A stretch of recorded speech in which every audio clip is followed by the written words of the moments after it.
ke apho ndoma khona ndoma ekukhanyeni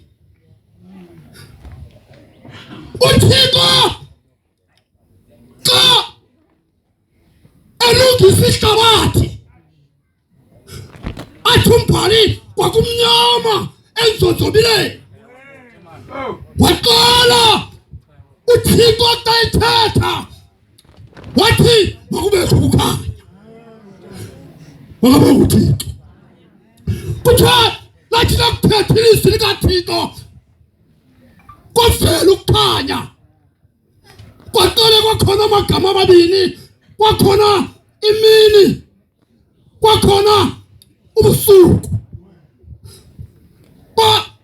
wathatha uThixo xa ilungisa ihlabathi lakhe waveza ukukhanya emini kwabizwa ngoba lilanga kwakho ukukhanya kobusuku kwabizwa ngoba yinyanga kwakunye nenkwenkwezi yathetha ukuthi le nto uThixo akamthandi umuntu wakhe ahambe ebumnyameni bantwana bahle bakaThixo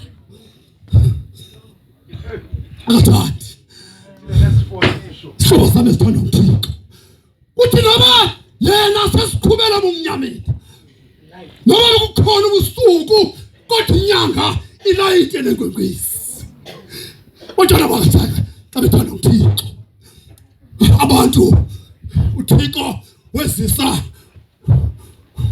ukukhanya besuka abantu bathanda ubumnyama umane umuntu ka ezokwizizona zobumnyama akahambe ekukhanyeni uhamba ngobusuku zonke izinto ezonakalisayo zigqitywa ngobusuku afika umuntu waphemeni emhle ethetha kakuhle kanti ebusuku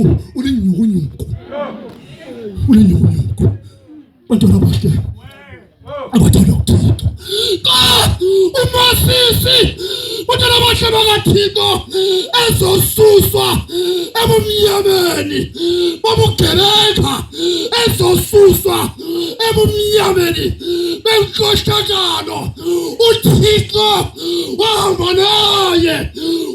naye wathi akubona isihlalo ike bathi akubona isihlathi wavela umlilo ehlathini wavela umlilo ehlathini wathi uMosisi makanditsheke ndibona uba kutheni na ityholo lesitsha lingade liphele udonswa uThixo ususa umuntu wakhe ebumnyameni umzisa phi ekukhanyeni bantwana bahle bakaThixo ngoba uThixo akayithandi indawo enomnyama ubaba ndizenzela bantwana bahle basekhaya basinoko ngoku kulo mngcwabo kamama uMutho sibheke indawo esihleli kuzo sihlele ebumnyameni nanoba sihlele ekukhanyeni sinemithandazo esiyenzayo engade iphumelele kawusithekithe wena uba ndithandaza ndinikwe i-position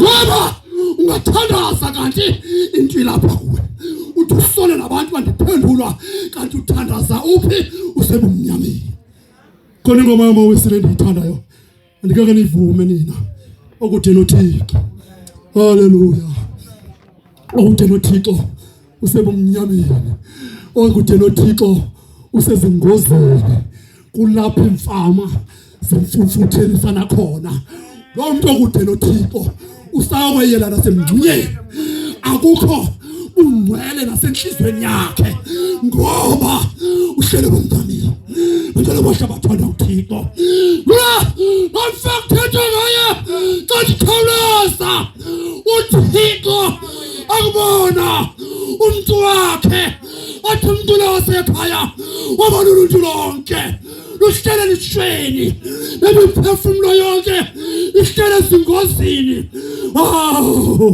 ahlele inhlangano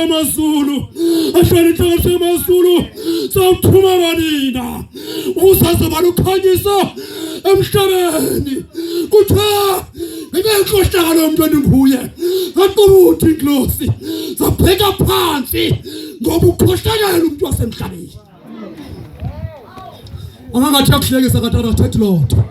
Angathi uhamba nawe kade akahambi nawe. Uzombona wena umuntu. Awumazi umuntu munjani. Abantwana abahle bathanda uThixo. Sabheka phansi ingilosi. Ngathi ndembelele isibeko sakwaJuda. Yesu kunaphakade.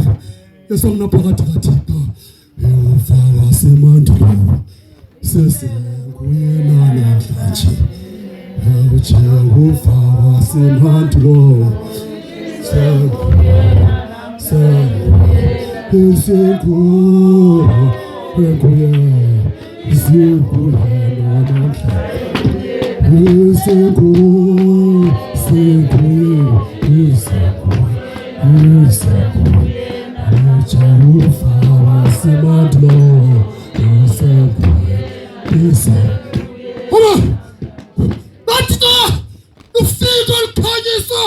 Nafika Herode bekhona.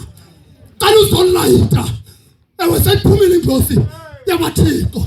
Athi khona indoda ezozalwa ezalokhanyiswa emhlabeni. Yesu ungaphakathi kaThixo.